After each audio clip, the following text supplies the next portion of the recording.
Olá, me chamo Gaia Lamin e esse vídeo é oferecido pelo edital municipal #Fique em Casa com Cultura. Eu sou arquiteta e urbanista por formação e cofundadora do coletivo petropolitano Avanda, onde eu trabalho muito nas áreas de produção, direção de arte, projeto, cenografia, criação de exposições e por aí vai.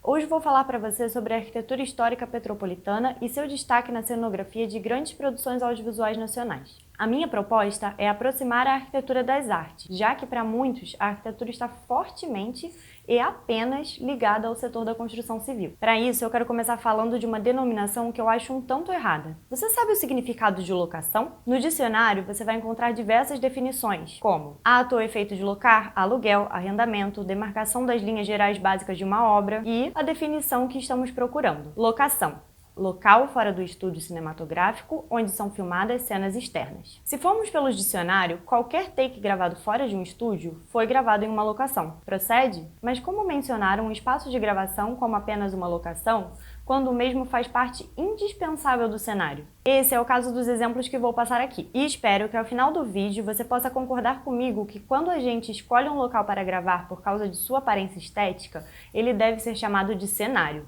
independente de ser dentro ou fora. E que quando utilizamos o termo locação, acabamos desvalorizando a potência estética da arquitetura escolhida como pano de fundo. Vamos lá? Vamos começar com A Encantada. Essa edificação fica na Rua do Encanto, número 22, no centro de Petrópolis. Reconheceu? Essa é a casa do famigerado Alberto Santos Dumont, o pai da aviação, grande inventor brasileiro. O Museu da Casa Santos Dumont fica ao lado do prédio da UCP, Universidade Católica de Petrópolis, do Relógio das Flores. Como muitos imóveis arquitetônicos, o apelido A Encantada vem da localização onde foi construída, que, na época, era conhecida como Morro do Encanto. A edificação é um chalé no estilo alpino francês e foi construída em 1918. O chalé foi todo projetado por Santos Dumont com a ajuda do engenheiro Eduardo Pederneiras, para servir como sua residência de verão. Dá pra ver que o amigo queria ficar bem relaxado e livre para criar, porque a casa não tem nem cozinha. Todas as refeições vinham do Palace Hotel, atual prédio da UCP. Seria o pai da aviação também pioneiro do delivery? O que sabemos é que o chalé foi doado à Prefeitura de Petrópolis pelos seus herdeiros para que nela se perpetuasse a memória do inventor.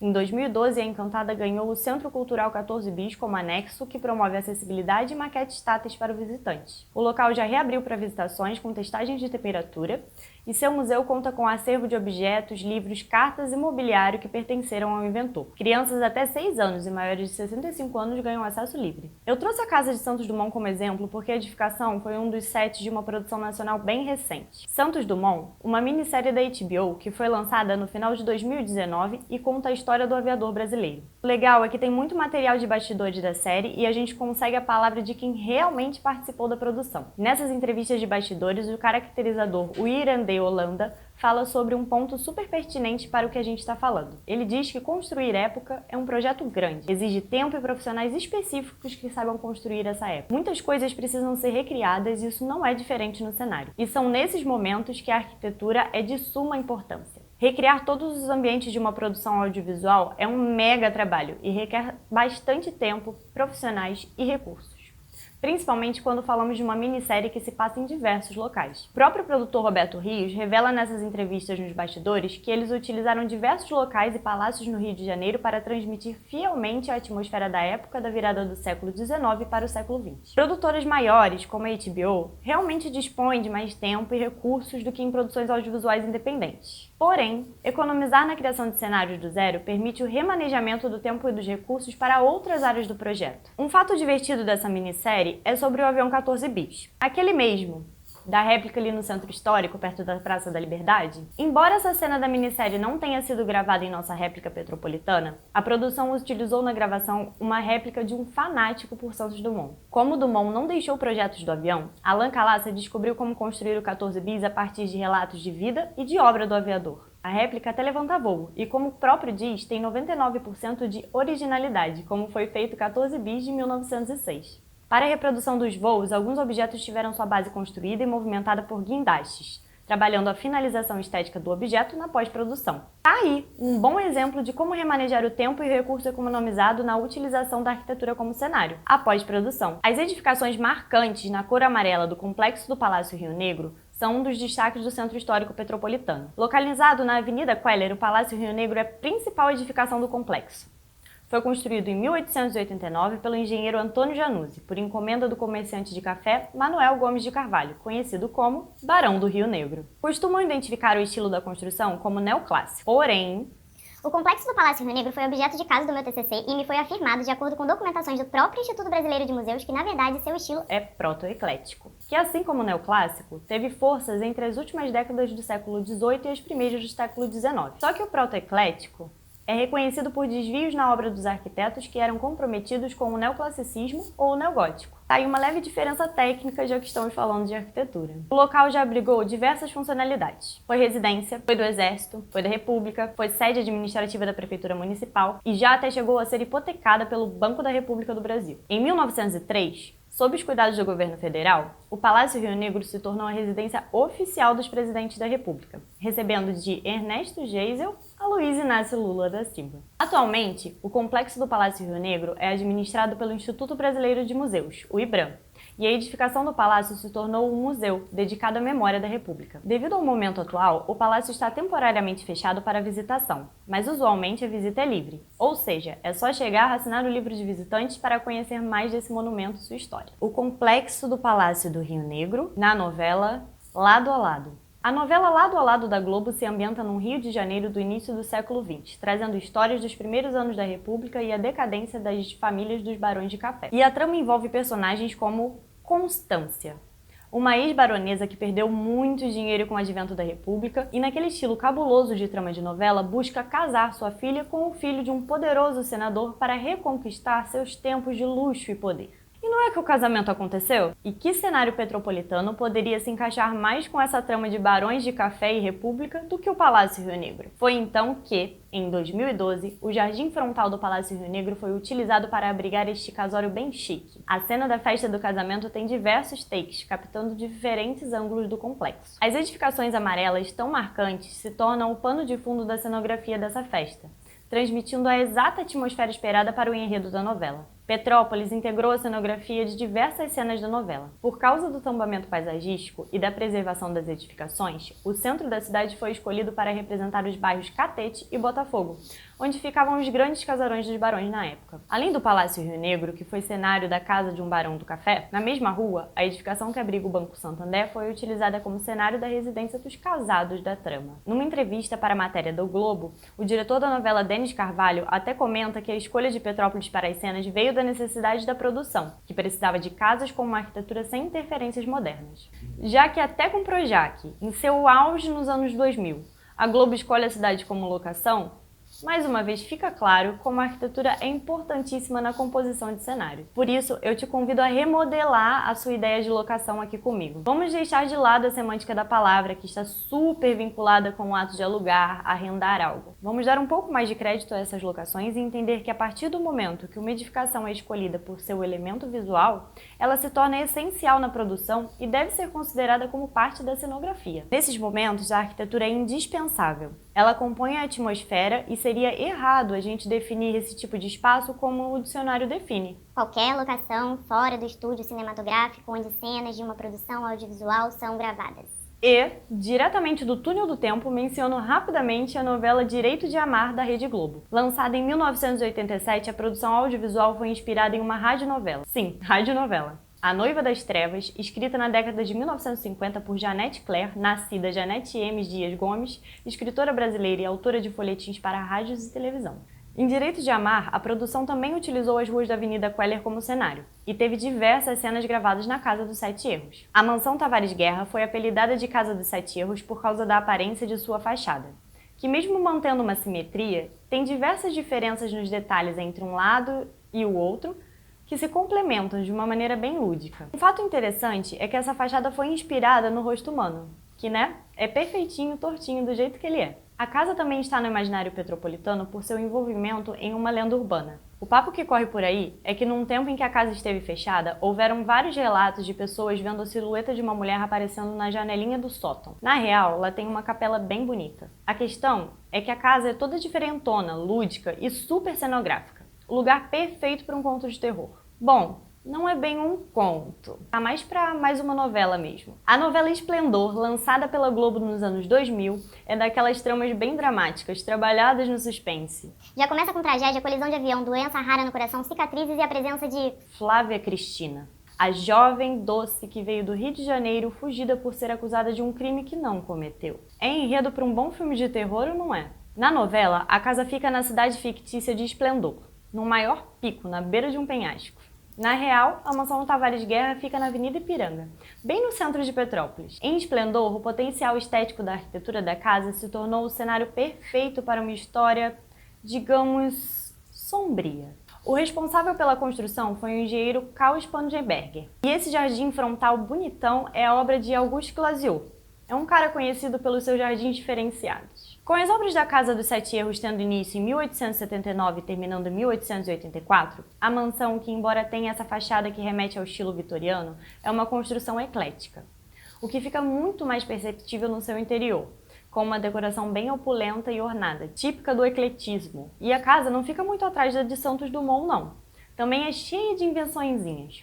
E foi a primeira casa da cidade a ter instalação elétrica. A Mansão Tavares Guerra já foi cenário para muitas outras produções audiovisuais e reabriu suas portas para visitação recentemente.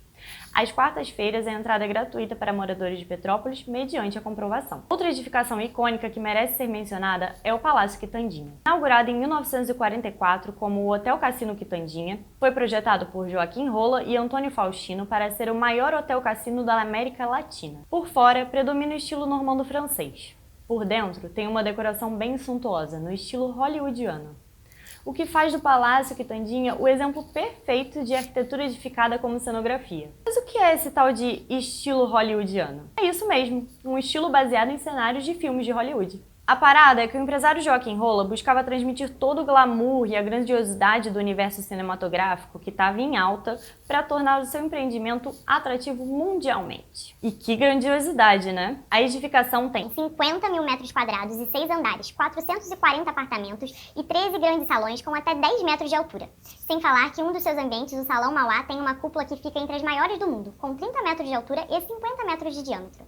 O interior do palácio foi projetado por Dorothy Draper, uma das primeiras mulheres a trabalhar com decoração, sendo muitas vezes considerada ousada em sua profissão na época e pioneira no estilo que criava. A ideia de Joaquim Rolla, concebida pelo design de interiores de Dorothy, deu super certo e o cassino bombou, recebendo diversas celebridades de reconhecimento mundial e sendo locação de diversas produções audiovisuais. Locação não, cenário. Porque quem busca inserir o Palácio Quitandinha em suas produções não está buscando um lugar para gravar uma cena. Está buscando seu fenômeno estético, justamente planejado para ser um grande cenário cinematográfico. Em 1946, os jogos foram proibidos no Brasil e o cassino fechou. O Palácio Quitandinha sobreviveu mais alguns anos, mas funcionando só como hotel e com seus altos custos, foi perdendo espaço para os concorrentes, se tornando um condomínio residencial em 1963. Hoje em dia, o Palácio Quitandinha tem sua área comum sob os cuidados do SESC. Devido à pandemia, não está aberto, mas normalmente aceita visitações. A visitação é paga, mas eles têm diversos programas de desconto. Por exemplo, moradores de Petrópolis e estudantes de escola pública pagam R$ 2 e o passeio é gratuito para grupos de escolas públicas. Além disso, oferecem visitas guiadas e audioguiadas. Como o Palácio Quitandinha já é um exemplo de arquitetura edificada como função cenográfica por si só, eu vou falar rapidamente de algumas de muitas produções audiovisuais que utilizaram da cenografia do local. Órfãos da Terra, mais uma novela da Rede Globo, que já deve ter completado o álbum de figurinhas cartões postais petropolitanos. Confere, produção! Na novela, o palácio foi a residência de um sheik, e dá para notar que eles deram os closes certeiros nos detalhes da decoração que se inclinaram mais para um estilo da arquitetura do Oriente Médio. As Sete Vampiras, filme de comédia e terror de 1986, dirigido por Ivan Cardoso, onde a história se passa quase toda no Palácio Quitandinha. Também tem produções que envolvem música.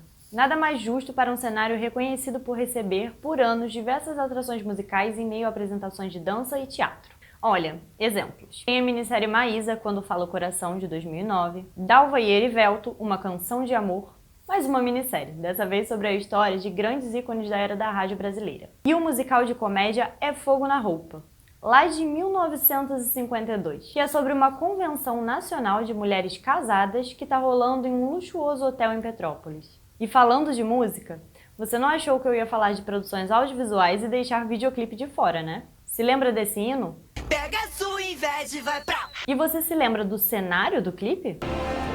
Pois bem, que Valesca Popozuda teve como cenário de beijinho no ombro a arquitetura do Castelo de Itaipava. A proposta para o clipe foi colocar a Valesca como rainha mesmo, sabe? Mandando um tchauzinho lá de cima para os recalcados de plantão. Perfeito para rolar um castelo na cena, né? Em 2013, o Castelo de Itaipava também foi o cenário para o clipe do funkeiro Naldo Bene. O Castelo de Itaipava, que foi construído em 1920, é o exemplo de edificação mais moderna. Pode soar estranho falar em moderno quando a gente pensa em um castelo de aparência medieval. Mas é que esse castelo renascentista no estilo medieval com um toque normando? Foi construído em plena década de 1920, quando o modernismo estava se consolidando no Brasil. Inclusive, pasmem, foi projetado por um pioneiro na construção moderna, ou pelo seu sócio. Esse relato é um pouco confuso. Alguns dizem que foi um projeto de Lúcio Costa, conhecido mundialmente pelo Plano Piloto de Brasília.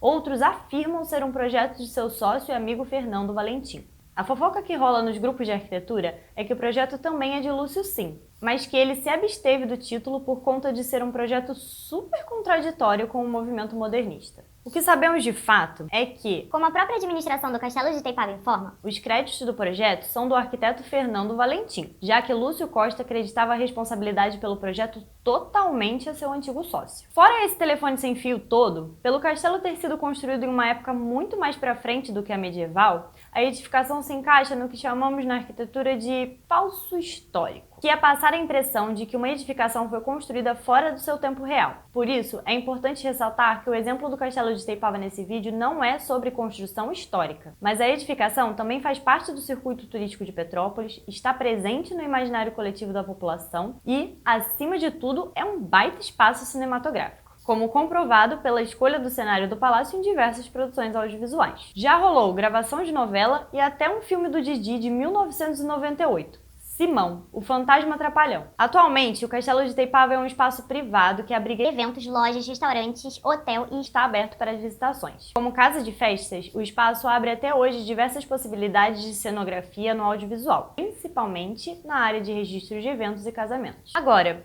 o que todas essas edificações têm em comum? Além de todas serem em Petrópolis, remetem a épocas, estilos e até personalidades específicas. E quem busca espaços como estes está procurando exatamente transmitir essa atmosfera. Eu tenho certeza que agora você pode concordar comigo que chamar esses espaços de locação é tirar todo o mérito e valor da arquitetura que foi utilizada para passar toda essa estética procurada. Não é mesmo? Além disso, imagina o gasto que seria reproduzir esses ambientes tão diferentes e exuberantes do zero. Pensa também na quantidade de material e de descarte depois que as gravações de um cenário montado se encerram. Como eu já mencionei enquanto falava da produção na série de Santos Dumont, em grandes produções, os recursos economizados na criação de cenários podem ser remanejados para outras áreas e outros profissionais. Mas, além disso, para pequenas produções, a utilização da arquitetura como cenário, em especial os monumentos históricos de Petrópolis, que é o nosso tema, permite um leque de possibilidades cinematográficas que seriam inimagináveis de serem produzidas dentro do tempo e orçamento usuais de uma produção independente. Por isso é muito importante reconhecermos e preservarmos nosso patrimônio para além da história, entendendo que estes monumentos são capazes de potencializar produções audiovisuais do micro ao macro, fortalecendo a potência do segmento no município e fomentando produções locais. Valeu por assistir, espero que tenham gostado de ver um pouquinho da arquitetura de Petrópolis por uma perspectiva cinematográfica